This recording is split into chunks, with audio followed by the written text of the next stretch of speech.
Good morning, Market Chameleons, and everyone joining us for the first time. Thanks for coming by and checking out the Market Chameleon pre-market show. Before we get started, let's take a look at the shared disclaimer. Be aware that neither Dimitri or myself are registered investment advisors or a broker-dealer. If you're searching for investment advice, please reach out to a licensed professional. This show is like all our shows and webinars for informational purposes only concerning Market Chameleon tools and products.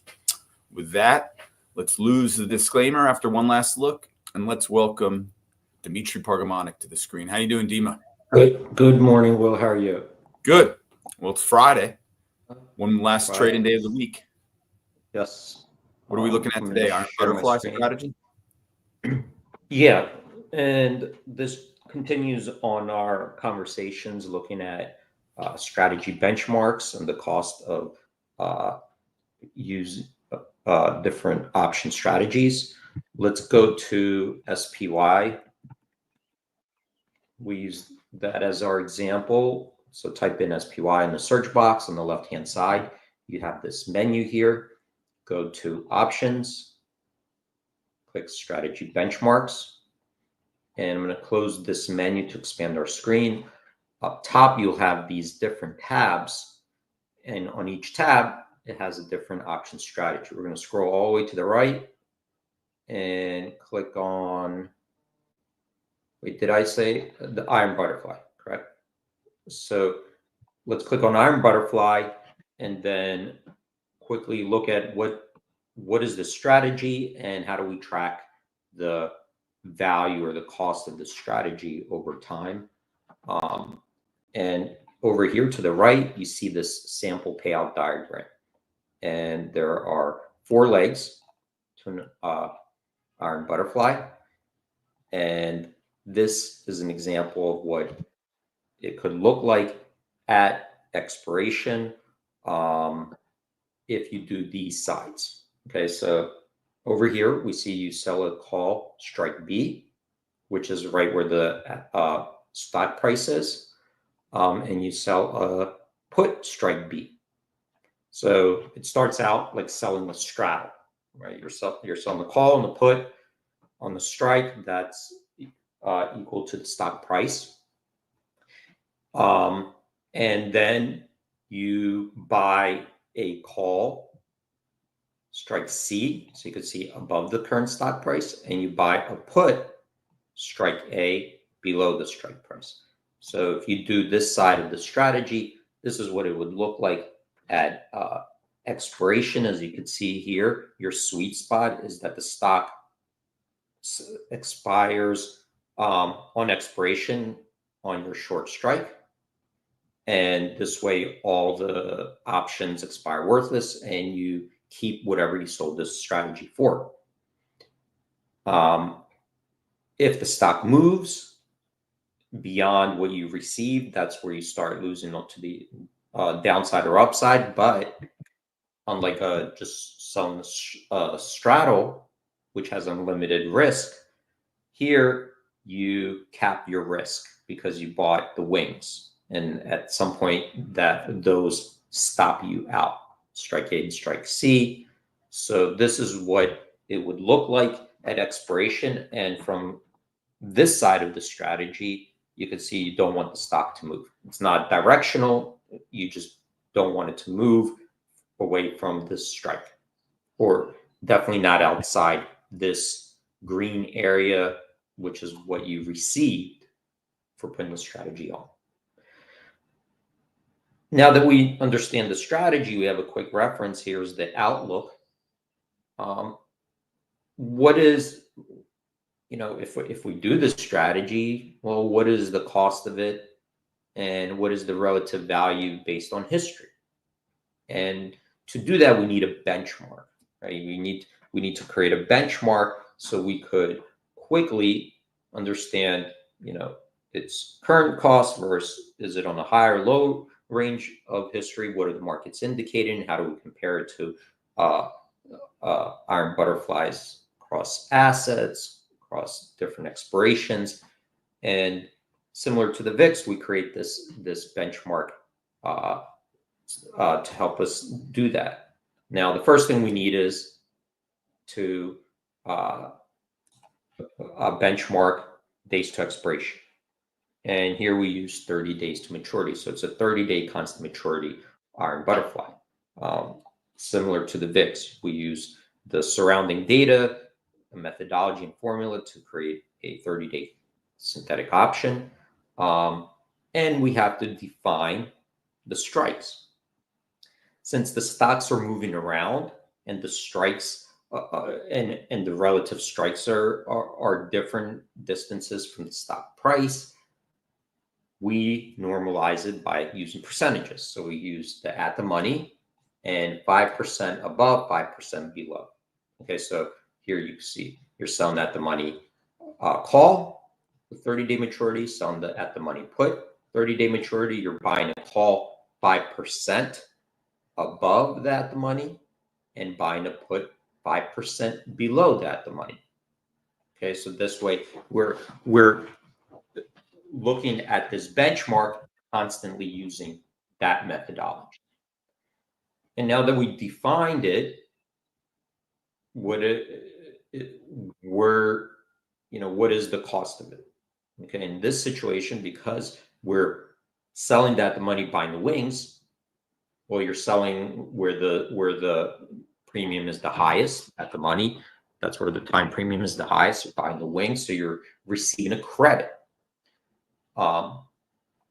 And here we convert that to a percentage of stock price, because we can't just do it in a dollar term. We use in percentage terms, so we could analyze it. Using financial analytics. $5. If you receive $5 for another iron butterfly, that's different for a stock that's $100 versus a $500 stock. So we need to convert that as a percentage, the dollar cost of that spread versus a percentage of stock price at the money. So that is 3.1%. You get credit of 3.1%. In other words, you do this strategy, the cost of it, you multiply 3.1% times the spot price. So if we looked at a stock that was 100, it would be 3.1% of 100.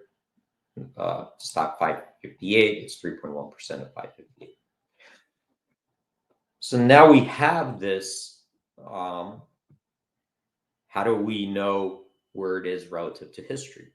It's like an insurance policy. You're like, okay, well, today it cost me 2% of my house value to insure my house against fire. But is that high or low? Well, if it changes based on demand to insure and all this stuff, then we could look at history and say, oh, well, historically it's ranged between 1% of your house value to 4%, let's say. So 2% is on the lower end. And that's what this is trying to help us do. So we could see here on the 52-week average, the iron butterfly, based on 30 days maturity with 5% wings, brought in a credit of 2.4%. So here we see that now we're above that 52-week average. We're getting more credit, more option premium credit to take on this particular risk. Okay. And looking at the charts, well, we're getting more credit or more reward for taking on a risk that the stock won't move. Meaning that the markets are indicating that now they believe that this price over here, 558, is the stock is more likely to move away from there. Okay, so that's not where the markets are like, we don't think that this is really the fair value of this price in the next 30 days. It's more likely to move further away from this area here than on average. So here, if you disagree, you're going to get more reward to put that on. And of course, it's either you have a different outlook, or this might fit into your particular portfolio, where maybe you're long a lot of premium and a lot of gamma and a lot of theta, and now you have a chance to say, okay, well, I can take some of my risk off, and the market's actually priced on a historical high. And if we wanted to see a graph of the fluctuation of the cost of this strategy, this is where it is. This is the 1 year benchmark cost. So you could see how it fluctuates, and this dotted line is the average of all these values. And now we could visualize how it moves around this average and how far away.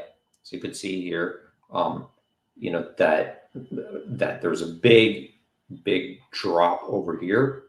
So using this, you got a lot more credit, up to 4%. It looks like down here, and now it's climbing back up towards this historical average.